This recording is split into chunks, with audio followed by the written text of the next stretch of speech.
ធ្វើការងារនៅក្នុងប្រទេសជប៉ុនក្នុងមួយខែបានប្រាក់ខែប្រមាណសំណួរនេះខ្ញុំតែងតែលើបងប្អូនជាច្រើនក៏ចង់ដឹងឥឡូវថ្ងៃហ្នឹងខ្ញុំមកបង្ហាញវីដេអូមួយទៅកាន់បងប្អូនទាំងអស់គ្នានឹងប្រាក់ខែដែលខ្ញុំរកបាននៅក្នុងប្រទេសជប៉ុនជារៀងរាល់ខែសម្រាប់ការងាររបស់ខ្ញុំបងប្អូនគឺខាងចំណីអាហារអញ្ចឹងហើយការងារគឺអត់មានធ្វើអីខុសពីធ្វើម្ហូបនិងរបស់ញ៉ាំនោះទេអញ្ចឹងថ្ងៃខ្លះទៅក៏ធ្វើការ៉េមថ្ងៃខ្លះទៅក៏ធ្វើនំប៉័ងហើយថ្ងៃខ្លះទៀតទ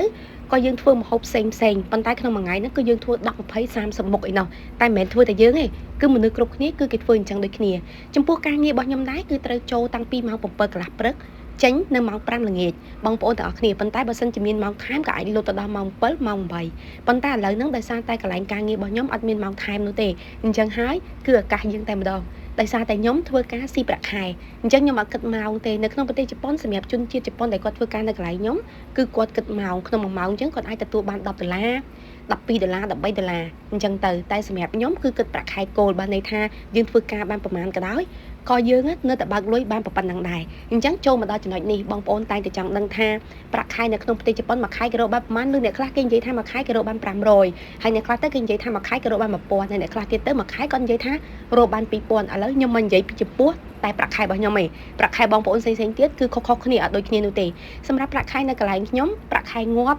់គឺបើន័យថាយើងគឺធ្វើការប្រមាណក៏យើងបានប៉ុណ្ណឹងដែរគឺយើងចេញធ្វើការតាមរោងចក្រអញ្ចឹងរោងចក្រគេកំណត់ឲ្យយើងក្នុងមួយអាទិត្យធ្វើការ5ថ្ងៃសម្រាប់2ថ្ងៃអញ្ចឹង2ថ្ងៃហ្នឹងយើងអាចសម្រាប់នៅថ្ងៃសុក្រឬក៏ថ្ងៃពហុទៅតាមមេដែលគាត់ដាក់ឲ្យប៉ុន្តែឥឡូវហ្នឹងកន្លែងខ្ញុំពិសេសទៀតគឺយើងអាចដាក់ថ្ងៃឈប់ខ្លួនឯងបានលើកលែងថ្ងៃសៅរ៍អាទិត្យទេដោយសារតែជនជាតិជប៉ុនថ្ងៃសៅរ៍ថ្ងៃអាទិត្យគេត្រូវជួបជុំជាមួយនឹងគ្រួសាររបស់គេអញ្ចឹងអត់មានអ្នកមកធ្វើការអញ្ចឹងមានតែយើងជនជាតិបរទេសដែលគេយកមកពីខ្មែរនឹងឯង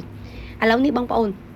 សម្រាប់ការងារនៅកន្លែងខ្ញុំគឺមានកម្មករអត់ច្រើនទេមានត្រឹមតែ40នាក់អីទេហើយពួកគាត់ទាំងអស់គ្នាហ្នឹងគឺសុទ្ធតែជនជាតិជប៉ុនហើយជនជាតិបរទេសហ្នឹងគឺមានតែខ្ញុំ3នាក់តែប៉ុណ្ណោះដែលជនជាតិខ្មែរហើយខ្ញុំមកធ្វើការនៅកន្លែងហ្នឹងមកដល់ឥឡូវហ្នឹងគឺបានកន្លះឆ្នាំជាងហើយបងប្អូនទាំងអស់គ្នាចំពោះប្រាក់ខែនៅកន្លែងរបស់ខ្ញុំបងប្អូនតែចង់ដឹងហើយត្រូវថាធ្វើការនៅស្រុកគេមួយខែបានប៉ុន្មានកន្លែងខ្ញុំគឺប្រាក់ខែរបស់យើងពេញដែលយើងមិនទាន់កាត់ដោយសារនៅជប៉ុនគឺគេមានកាត់ពន្ធផ្សេងច្រើនដូចជាពន្ធប្រាក់ខែពន្ធស្នាក់នៅហើយឥឡូវហ្នឹងនៅក្នុងប្រទេសជប៉ុនក៏មានច្បាប់មួយទៀតគឺឲ្យយើងហ្នឹងបង់ពន្ធសម្រាប់ចិញ្ចឹមទៅដល់ក្មេងៗបានន័យថាកាត់ពីយើងអ្នកនៅលីវហ្នឹងយកទៅឲ្យអ្នកដែលគាត់មានគ្រួសារហើយពន្ធហ្នឹងគឺអត់ថ្លៃប្រហែលទេត្រឹមតែប្រហែល100 yen តែប៉ុណ្ណោះប៉ុន្តែក៏មានពន្ធហ្នឹងបូកបញ្ចូលដែរហេតុអីបានជាយើងមកធ្វើការស្រុកគេហើយយើងត្រូវចិញ្ចឹមក្មេងៗនៅក្នុងស្រុកគេទៀតអាហ្នឹងអត់ដឹងទេច្បាប់គេចែងមកអញ្ចឹងហើយយើងមកធ្វើការស្រុកគេគឺយើងត្រូវតែគ្រប់ច្បាប់បើយើងមិនចង់ឲ្យគេកាត់ក៏គេនៅតែកាត់យើងដដែលហើយក៏មានពន្ធចាស់ជរាពន្ធអីផ្សេងអញ្ចឹងទៅបូកសរុបទាំងអស់ក្នុងមួយខែគេកាត់ពន្ធចេញពីប្រាក់ខែរបស់ខ្ញុំចំនួន70000 yen អញ្ចឹងបើយើងគិតជាដុល្លារទៅប្រហែលជាខ្ទង់$400ជាងជិត$500ក្នុងមួយខែស្ដាប់អត់ច្រឡំទេបងប្អូនគ្រាន់តែកាត់ពន្ធយើងជិត$500ហើយក្នុងមួយខែបន្ទាប់មកទៀតមកប្រាក់ខែពេញដែលគេមិនទាន់កាត់អស់គឺ27000 yen អញ្ចឹងបន្ទាប់ពីឆ្នាំក្រោយនេះពេលដែលពួកខ្ញុំឡើងមកធ្វើការហ្នឹងពួកខ្ញុំសងគេឲ្យអស់ដោយសារតែពេលយើងឡើងមកដំបូងហ្នឹងគឺខាងក្រុមហ៊ុនគេឲ្យយើងខ្ចីចំនួន30000 yenដែរអញ្ចឹងនៅពេលដែលដាច់មួយឆ្នាំយើងសងរួចហើយគឺយើងនឹងទទួលបានប្រាក់ខែពេញក្នុងមួយខែហ្នឹងចំនួន20000 yen ជាងអញ្ចឹងសម្រាប់ដូចជាដុល្លារសួរថាលុយពេលដែលយើងដូចជាដុល្លារបានប្រហែលបងប្អូនសងគេហើយគឺយើងទទួលបានយើងនឹងទទួលបានប្រាក់ខែរហូតទៅដល់ច្រើនទេបងប្អូនគិតតែ1000ស្ដើងក៏ប៉ុន្តែសួរថា1000ស្ដើងនេះហើយនឹងយើងនៅស្រុកខ្មែរមួយណាធូរជាងសម្រាប់ខ្ញុំគឺខ្ញុំនៅទីនេះធូរជាងហើយដោយសារនៅខ្មែរខ្ញុំធ្វើការរោងចក្រក្នុងមួយខែខ្ញុំទទួលបានប្រាក់ខែត្រឹមតែ300ទៅ400អីទេហើយមកដល់នេះគឺខ្ញុំអាចសងបានក្នុងមួយខែ1000អញ្ចឹងនៅនេះគឺខ្ញុំធូរជាងនៅខ្មែរអញ្ចឹងសម្រាប់បងប្អូនខ្លះគាត់នៅខ្មែរក៏រកបានមួយខែ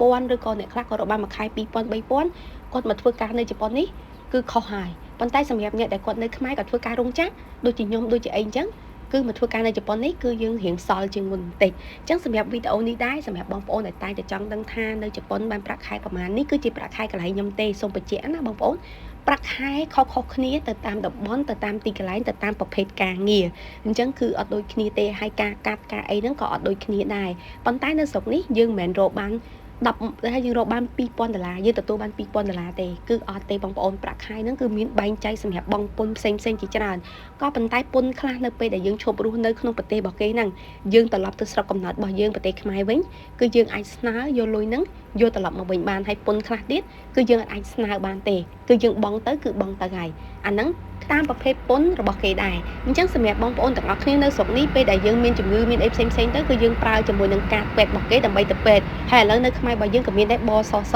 គឺដូចគ្នាអញ្ចឹងបងប្អូនប្រព័ន្ធចេញមកយូរទៅគឺដូចគ្នាអញ្ចឹងគឺយើងត្រូវបង់ពន្ធបង់អីអញ្ចឹងណាហើយចំពោះការងារកន្លែងខ្ញុំបងប្អូនក៏មានពេលខ្លះស្រួលក៏មានពេលខ្លះពិបាកដូចជាថ្ងៃហ្នឹងអញ្ចឹងខ្ញុំត្រូវគាត់ទៅចូលមកដល់កន្លែងការងារភ្លាមគឺគេជនជាតិជប៉ុនហ្នឹងគាត់បានឲ្យខ្ញុំទៅជួយលើកឡើងសម្រាប់ជនជាតិរបស់គាត់ហ្នឹង20 30ឡើងទៅប៉ុន្តែមិនមែនលើកតែខ្ញុំទេគឺមានគ្នារបស់ខ្ញុំហើយមានអ្នកផ្សេងទៀតគាត់ជួយលើកអីដែរអញ្ចឹងទៅបងប្អូនទាំងអស់គ្នានិយាយទៅយើងមកធ្វើការនៅស្រុកគេបងប្អូនដឹងស្រាប់ហើយគឺវាអត់ងាយស្រួលទេពេលខ្លះទៅគឺវាពិបាកពេលខ្លះទៅគឺវាស្រួលវាអត់ដូចស្រុកកំណើតរបស់យើងទេបើយើងពិបាកនៅខ្មែរយើងអាចនិយាយគ្នាស្ដាប់បានប៉ុន្តែជាមួយជនជាតិគេនេះយើងពិបាកហើយយើងនិយាយអត់